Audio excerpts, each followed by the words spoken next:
you were probably getting ready to fly from the West Coast back east when this happened.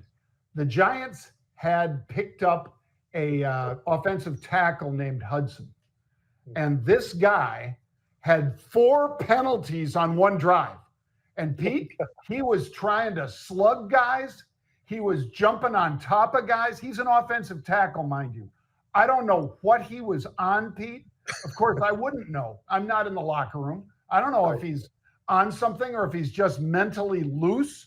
But, Pete, they bang, 15-yard personal foul. Bang, 15-yard personal foul. Bang, 15-yard personal foul. And then jumps off sides.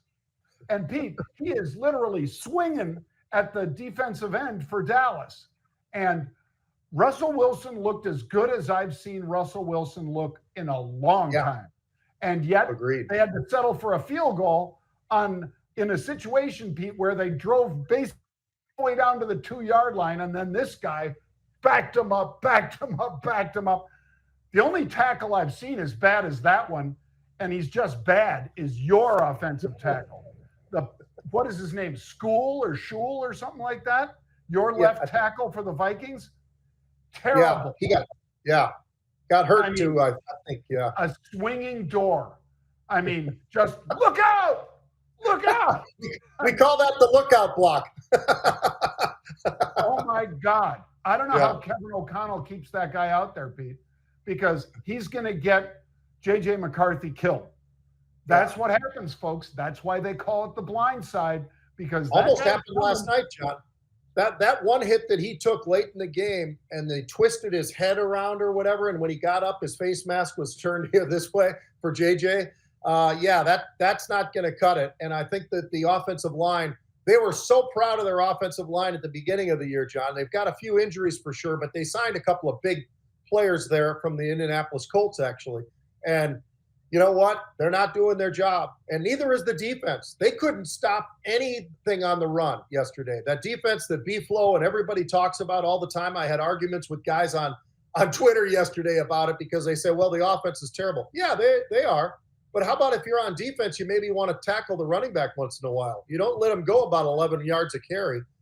So, anyway. I'll say this, Pete, real quick. Yeah. The head coach needs to get the damn play in there fast. Yep. Because he is not giving McCarthy time. You can see it because, he'll put his hands over his ears so he can hear the shortwave or the walkie-talkie into his helmet, and then they cut it off, as you guys all know, if you watch football enough.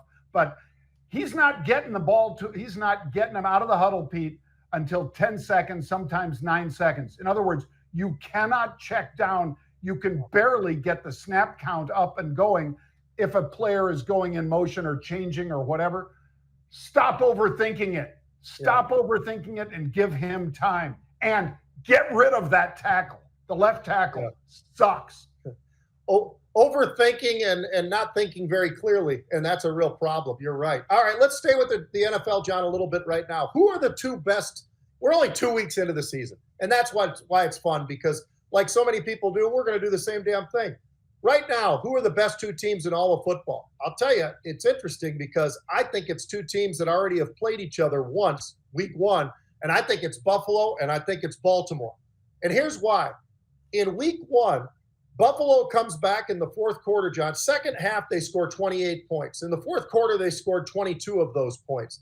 And they came back. And you know what? It was because of the running, but also mostly the passing of Josh Allen.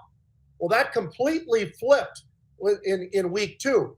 And now all of a sudden, Josh Allen still looked pretty damn good, but the running back actually started carrying the ball. I like to see something like that. The same thing's going on with Baltimore. Now, Baltimore lost against the Buffalo Bills, right?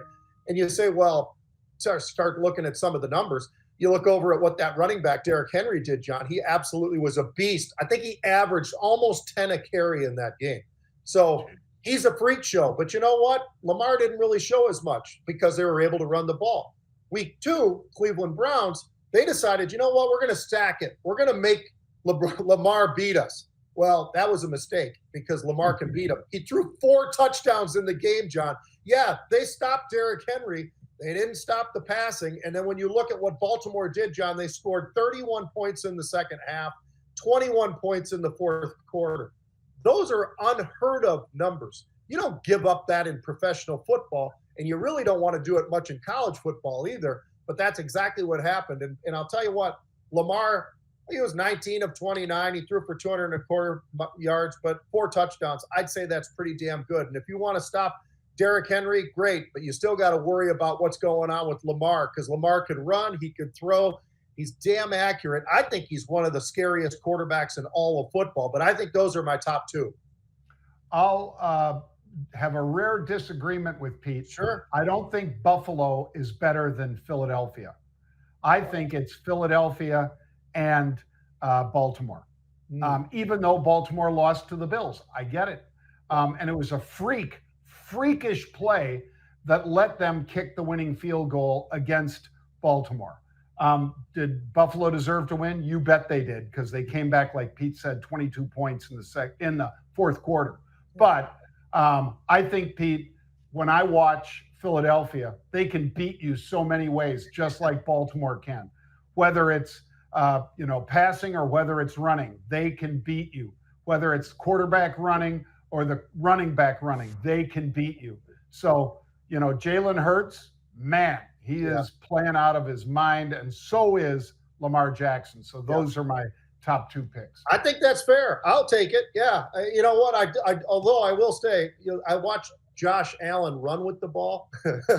He's as big as any tight end in the NFL, basically, as he's running. He's athletic as hell. He can hurdle people. I mean, so he's pretty special. But I think that's a very fair argument. I mean, Philadelphia's damn good, and then you're going to the NFC when you go there. All right, NCAA college football, John. We're only a few weeks into this one as well. What if I told you that Notre Dame is 0-2? I think that when you look to see where they were ranked, and I'm going to be very fair on this one. They're 0-2, but here's how they lost. They lost to Miami 27-24. Miami's damn good. And Carson Beck is a heck of a quarterback. So, okay, close game, you lost it. Texas A&M's pretty damn good. They got all the money in the world. They got all the NIL money in the world. They got some great players down there, John, and they do a lot of things right. But they beat them. They beat them 41-40.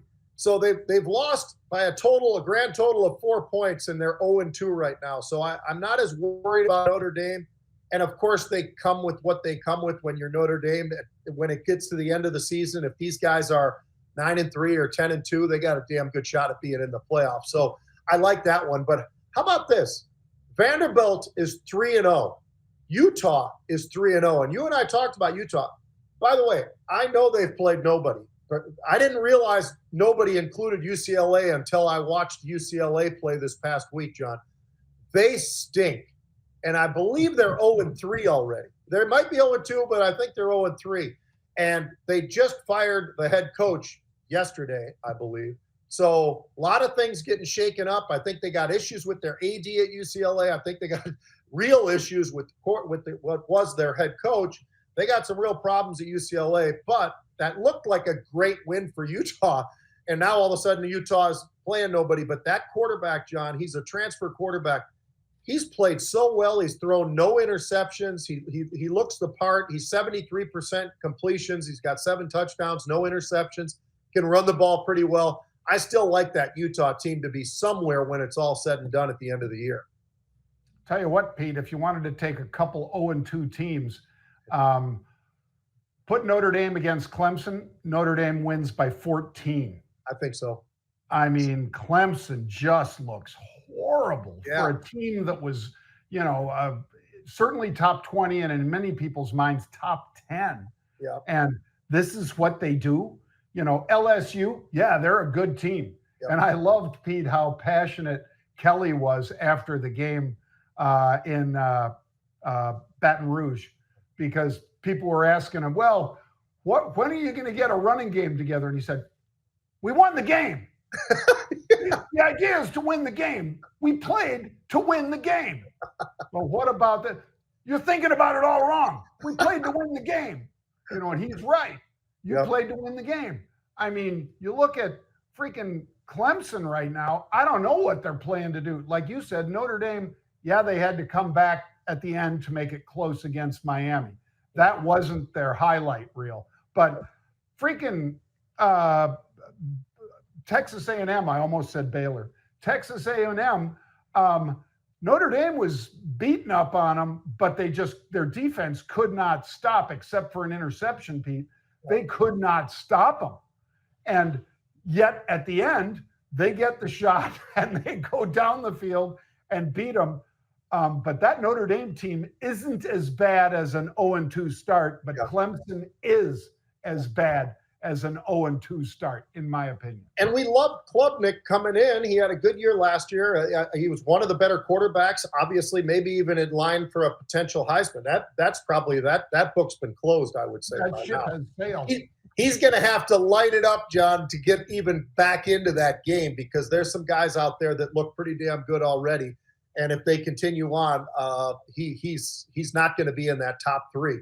But yeah, a lot of fun in college football. It's fun to kind of kick things around. It's really early. It's way too early, but that's what makes it even more fun, is to kind of just chit-chat about that in the NFL as well. So we'll see if some of those different teams change over the next 5-6 weeks now. We won't talk about that part, but we'll certainly be talking more about football for sure.